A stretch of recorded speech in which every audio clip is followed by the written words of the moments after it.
All right, quick code review. Going to check in 10 files here. This is wrapping up the Stripe work. It's good enough. The plumbing's there. Much rather do any further development when I'm actually developing some sort of application. So let's look at what we've got. So for our default Stripe config file, we've added API URL. So we've just added the API URL here, moved it out of the package. K2 JSON package header. Added a to-do that really I should change this JSON data to JSON and not CLOB. And when I tried to change it somewhere, basically, yeah, this function broke, and because or wouldn't work, and so because I was calling the wrong data type. So I might need to support both. Probably the easiest thing to do is just create one that handles JSON. See if I can move everything to it, and then get rid of the originals. I probably need to write some tests too for this JSON functionality that I have, in which you can take a JSON object and parse it to a table and call that. I'll show that hopefully in another video. K2 utility, just added some documentation. So the documentation, I'm for short, sweet documentation that can be grepped easily, or thrown, parsed and thrown into a markdown document as it can be accumulated. So -- pipe is what I'm going for on the procedure or function line for like your summary. And then if there's any details, it kind of goes underneath that. If you really need to document the parameters, you can do that with the -- pipe. But in general, your parameters should be obvious. If you're writing good, concise, refactored, broken, what they call clean code, your parameters should be pretty obvious what they are by their names and by the name of the function. So it's not often that I need to do that. Our SAS auth package body uncommented this debug because it was putting the password in the log file. I forgot why I had that done before. Probably should have an ArcSQL debug secure or something like that that has a variable that you can set that just disables that stuff, like in production and all that. So that's actually a good idea. I think I need to do that. Yeah, we need some sort of debug S or something that says, this is sensitive information. We want to completely be able to disable this without having to remember where they are. So I'm going to try to remember that. I might forget. Okay, our Stripe API is where most of the work was done. Commented out this log CGI environment to debug from the K2 utility package. It just takes all your request headers and all that and dumps them to debug so you can see what's in it.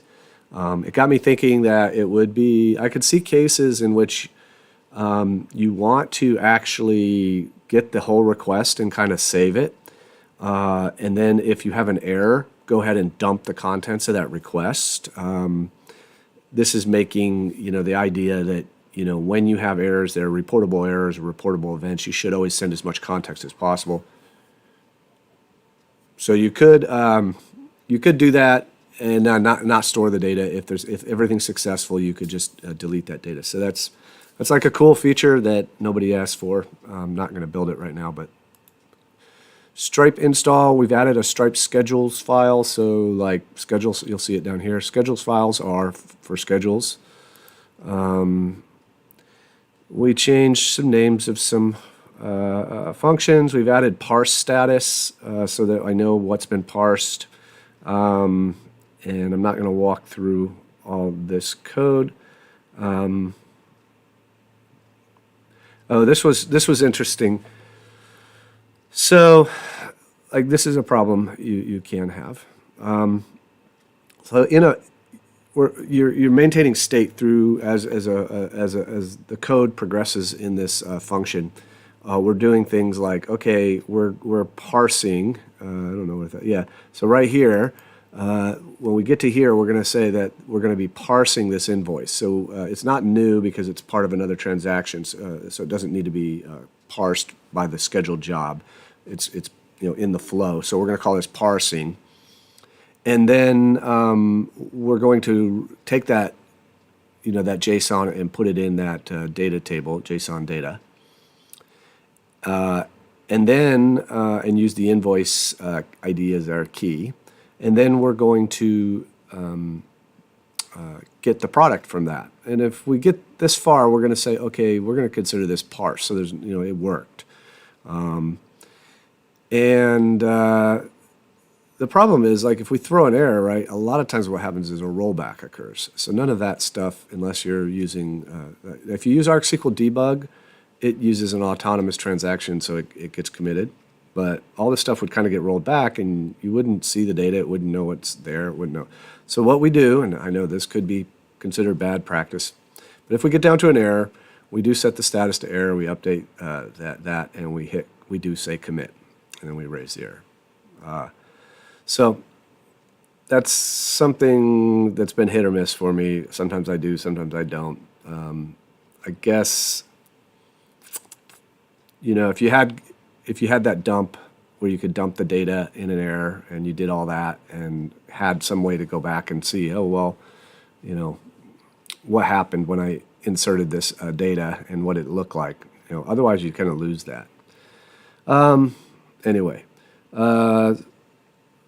so package header, Stripe package header, change the name, added the kind of the parse data request, and then you have parse data request singular. And then in our schedule, we've added a scheduled job, runs every minute. And it's actually a little bit long. Like, you could have somebody go to Stripe and then come back, and they're like, well, I paid for this. Why doesn't it show that my account is, activated and all that? So using a trigger becomes a problem because we're operating on the table row that, on the table that the data is in order to parse it. The solution there is two tables or other trickery. And so don't want to do that. So I'm not too worried about this. It's like, this would be a bad problem. This would be a good problem to have, kind of thing. Like, you actually need customers who are complaining to have, and that means you actually have customers. So we're not going to worry about that. A minute is good enough for now. I don't want to change the frequency to every job to like 10 seconds and all that. So not sure. Okay. So there's various solutions you can come up with for that. I gotta say, I do get a little bit nervous about jobs. I have for years found that DBMS job was the most reliable scheduler I could use, and then along came DBMS scheduler, and it was problematic at first. And I still to this day find stuff like not running, and I can't explain why, and there's no reason for it, and you drop it and re-add it and it starts and stuff like that. I think it's one of those things I'm not 100% confident, but I still mistrust scheduled jobs. I like to have ways of validating scheduled jobs are running. So as I thought about this, one thing I can do is write tests, and you can have those tests run automatically as a scheduled job. But you can also like trigger tests. You could trigger a test suite randomly when there's an insert on a table or something like that, right? So that's a way of triggering a job from something that's just foolproof. So let's say every 100 post requests or inserts on this table, or 1 in 100 random, you're going to run some kind of test suite that does a bunch of automated checking. Sounds complicated, but it gets me out of the I get paranoid whether my jobs are running or not thing. The other way to do that is to have like a service that your jobs somehow ping outside of you, and then if that ever stops, that tells you. So you've got a bystander kind of model, or an observer pattern kind of thing. But again, nothing I really need to worry about right now. But the scheduling is not as robust as it should be, and monitoring isn't. But all the tools to build something are in K2. They're all there. And finally, Stripe Schema. I really wanted to change this to JSON. I tried it. It broke something, and I knew I was going to go down a rabbit hole, so I quickly changed it back.